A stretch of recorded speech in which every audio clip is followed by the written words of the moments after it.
यह कहानी है एक होटल का भूतिया कमरा के बारे में। इस कहानी में राजू नाम का लड़का है जो कि सरकारी नौकरी करता चाहता है, पर उसके घर की स्थिति ठीक न होने के कारण उसे पैसे कमाने के लिए काम की तलाश भी करनी थी। इस कारण वो एक ऐसी नौकरी ढूंढता है जहां उसे रात में काम करना पड़े और दिन में उसकी पढ़ाई भी हो जाए। कुछ समय बाद राहुल को एक होटल में सफाई करने का काम मिल गया। चूंकि काम रात को करना था तो राजू वहां रात में काम करने लगा और दिन में वो अपनी पढ़ाई भी कर लेता।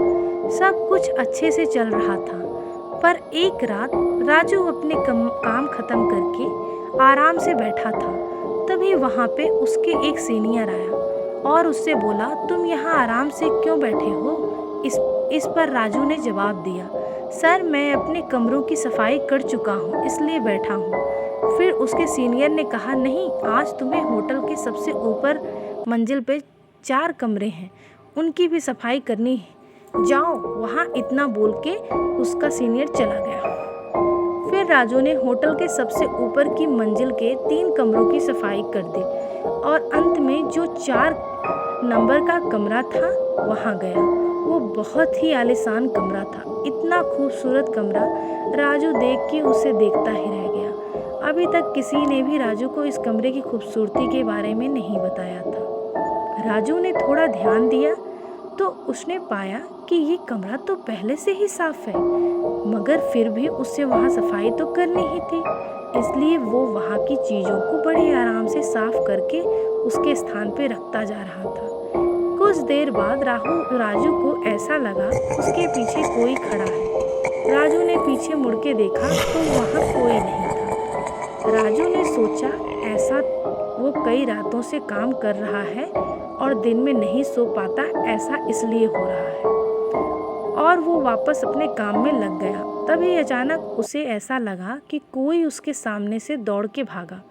राजू को अब डर लगने लगा और वो थोड़ा देर के लिए सहम-सा गया और कुछ देर इधर-उधर देखने के बाद उसने फिर से अपने काम चालू किया ताकि वो जल्दी से अपना काम खत्म करके वहाँ से निकल सके।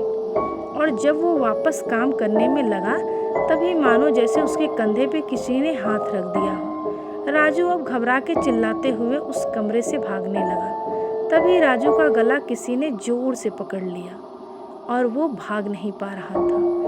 इतने ही में ही राजू के सीनियर राजू की आवाज़ सुन के वहाँ पहुँच गए। उन्होंने राजू से पूछा, क्यों चिल्ला रहे थे? राजू गली में दबाव होने के कारण कुछ बोल नहीं पा रहा था। उसके सीनियर उसे कमरे से बाहर ले गए और उसे पानी पीने को दिया। तब राजू ने बताया, उसे इस कमरे में कुछ अजीब सा महसूस हुआ है, ऐसा कि जैसे कोई उसका गला दबा रहा हो। इतना सुनते ही उसका एक सीनियर उस पर चिल्लाया और बोला, तुम्हें रात में इस कमरे में सफाई करने को किसने बोला? इस कमरे में कोई भी अकेले सफाई नहीं करता और इस कमरे की सफाई भी दिन के समय की जाती है। तब राजू ने कहा, मैं अपना काम खत्म करके बैठा था, तभी एक सर आए, उन्होंने भी मुझे इस कमरे की सफाई करने को बोला था, इसलिए मैं इस कमरे में आया। इतना सुनते ही जितने भी लोग उस होटल में काम करते थे सभी को राजू के सामने लाया गया ताकि राजू उसे पहचान सके कि किसने उसे ऊपर वाले कमरे में काम करने को भेजा। फिर वहाँ जितने भी लोग थे राजू ने सबको देखा, पर उनमें से कोई नहीं था। तब उन लोगों ने वहाँ जितने स्टाफ काम करते थे उन सारे स्टाफ की फ़ोटो राजू को दिखाई। तब राजू ने उनमें से एक को देख के बोला कि इन्होंने ही मुझे वहाँ सफाई करने को भेजा था। इतना सुनते ही सारे लोग डर गए, क्योंकि राजू ने जिसकी इमेज देखी उस स्टाफ की मौत 1 महीने पहले ही उस कमरे में सफाई से दौरान हुई थी।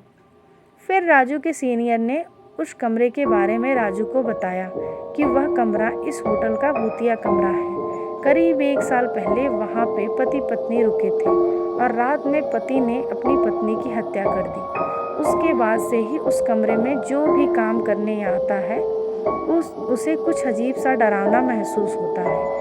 ऐसा कई बार होने के बाद उस कमरे में रात के समय कोई नहीं जाता और पिछले महीने जिस स्टाफ की मृत्यु उस कमरे में हुई, वो भी वहाँ रात के समय पता नहीं क्यों बिना किसी को बताए अकेले ही काम करने चला गया था। ये सब सुन के राजू फिर दोबारा कभी भी उस कमरे में अकेले काम करने नहीं गया।